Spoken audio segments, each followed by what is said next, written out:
नमस्कार दोस्तों, स्वागत है आप सभी का। आज की तारीख है 31 जुलाई 2026 और चलिए जानते हैं देश भर की सभी ताजा बड़ी और महत्वपूर्ण खबरों को। लेकिन उससे पहले अगर आपने अभी तक वीडियो को लाइक नहीं किया है तो वीडियो को लाइक जरूर कर दीजिए और ऐसे ही हर बड़ी खबर सबसे पहले पाने के लिए हमारे चैनल को अभी तक सब्सक्राइब नहीं किया है तो प्लीज चैनल को जरूर सब्सक्राइब करें। तो चलिए शुरू करते हैं आज की बड़ी खबरों को।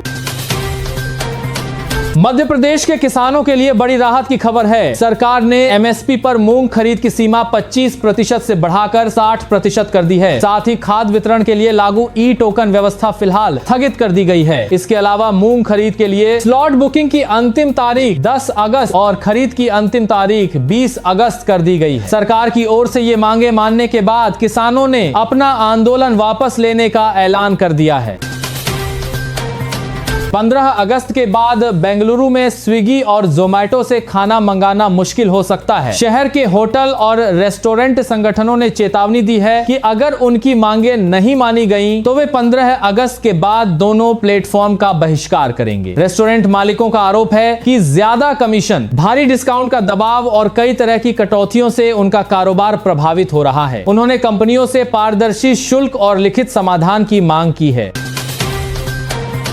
रेलवे में नौकरी की तैयारी कर रहे युवाओं के लिए अच्छी खबर है। रेल मंत्री अश्विनी वैष्णव ने संसद में बताया कि 2014 से जून 2026 तक भारतीय रेलवे में 5,56,000 लोगों को नौकरी दी गई है। उन्होंने यह भी बताया कि फिलहाल 1,61,000 से ज्यादा गैर राजपत्रित पदों पर भर्ती प्रक्रिया चल रही है। भर्ती प्रक्रिया को तेज और पारदर्शी बनाने के लिए 2024 से वार्षिक भर्ती कैलेंडर भी लागू किया गया है।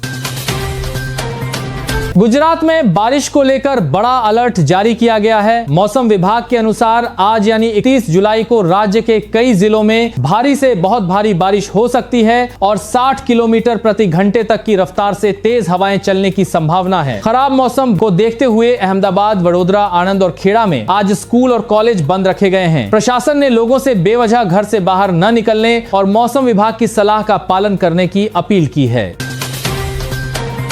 पेपर लीक आंदोलन में शामिल छात्रों के लिए बड़ी राहत की खबर है। दिल्ली सरकार ने ऐलान किया है कि जंतर मंतर पर शांतिपूर्ण प्रदर्शन करने वालों के खिलाफ आगे कोई कानूनी कार्रवाई नहीं होगी। सरकार ने पुलिस को सभी गिरफ्तारियों और मामलों की समीक्षा करने का निर्देश दिया है। हालांकि जिन लोगों का आपराधिक रिकॉर्ड है या गंभीर आपराधिक मामलों में नाम है, उन्हें इस राहत का लाभ नहीं मिलेगा। इस फैसले के बाद बड़ी संख्या में प्रदर्शनकारियों को राहत मिलने की उम्मीद है।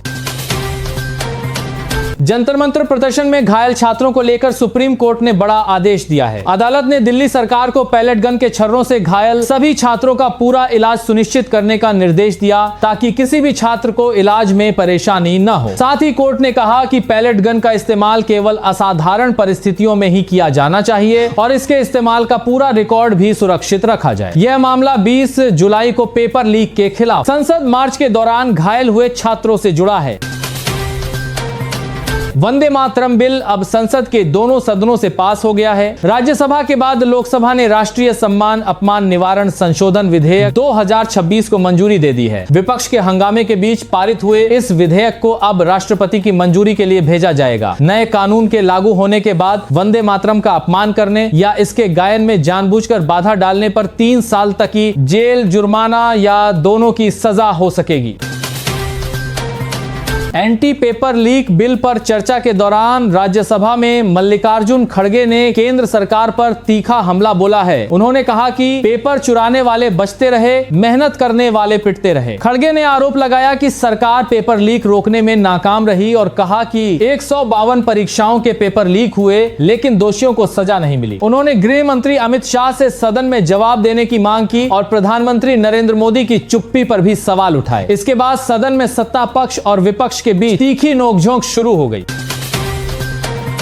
पश्चिम बंगाल के सरकारी स्कूलों में मिड डे मील को लेकर बड़ा बदलाव किया गया है। 1 अगस्त से कोलकाता के कई सरकारी स्कूलों में पायलट प्रोजेक्ट के तहत इस्कॉन छात्रों को सात्विक पका हुआ भोजन उपलब्ध कराएगा। वहीं बच्चों को प्रोटीन की कमी न हो, इसके लिए राज्य सरकार स्वयं सहायता समूहों के जरिए अलग से अंडा भी देगी। दूसरी ओर तमिलनाडु सरकार भी स्कूलों के मिड डे मील में सप्ताह में 1 दिन चिकन बिरयानी शामिल करने के प्रस्ताव पर विचार कर रही है। महाराष्ट्र में बच्चों की सेहत को लेकर सरकार ने बड़ा फैसला लिया है। महाराष्ट्र सरकार ने स्कूल परिसर और उसके 50 मीटर के दायरे में chips, chocolate, cold drink, vada pav, samosa, ice cream और दूसरे जंक फूड की बिक्री, मुफ्त वितरण और प्रचार पर रोक लगा दी है। साथ ही सभी स्कूल कैंटीन के लिए फूड सेफ्टी लाइसेंस अनिवार्य कर दिया गया है। नियमों का पालन नहीं होने पर स्कूल प्रबंधन और प्रिंसिपल के खिलाफ भी कार्रवाई की जा सकती है। सरकार का कहना है कि यह फैसला बच्चों को स्वस्थ भोजन की आदत देने के लिए लिया गया है। दिल्ली में कांवड़ यात्रा को लेकर एमसीडी ने बड़ा फैसला लिया है। अब कांवड़ यात्रा मार्गों पर सड़क किनारे बनी अवैध और बिना लाइसेंस वाली मीट की दुकानों को बंद कराया जाएगा। इसके साथ ही लाइसेंस की शर्तों का उल्लंघन करने वाली दुकानों पर भी कार्रवाई होगी। एमसीडी ने सभी अधिकारियों को यात्रा शुरू होने से पहले यह अभियान पूरा करने और कांवड़ मार्गों पर साफ सफाई व अन्य जरूरी व्यवस्थाएं सुनिश्चित करने के निर्देश दिए हैं। आम आदमी पार्टी के राष्ट्रीय संयोजक अरविंद केजरीवाल ने प्रधानमंत्री नरेंद्र मोदी पर निशाना साधा है। उन्होंने कहा कि चीन आर्टिफिशियल सन बनाने की दिशा में तेजी से आगे बढ़ रहा है, जबकि हमारी सरकार आज भी लोगों को अच्छी सड़कें और बुनियादी सुविधाएं नहीं दे पा रही है। केजरीवाल ने आरोप लगाया कि देश को शिक्षा, स्वास्थ्य और रिसर्च पर ज्यादा ध्यान देने की जरूरत है, तभी भारत दुनिया के बड़े देशों से मुकाबला कर सकेगा। रामायण पार्ट 1 का भव्य ट्रेलर रिलीज हो गया है। मेकर्स ने इसे 30 जुलाई को ब्रह्म मुहूर्त में सुबह 4:15 पर लॉन्च किया। ट्रेलर में रणबीर कपूर भगवान श्री राम, साई पल्लवी माता सीता और यश रावण के दमदार अवतार में नजर आ रहे हैं। शानदार वीएफएक्स, भव्य युद्ध के दृश्य और दमदार बैकग्राउंड म्यूजिक की सोशल मीडिया पर खूब तारीफ हो रही है। फिल्म दिवाली 2026 पर सिनेमाघरों में रिलीज होगी।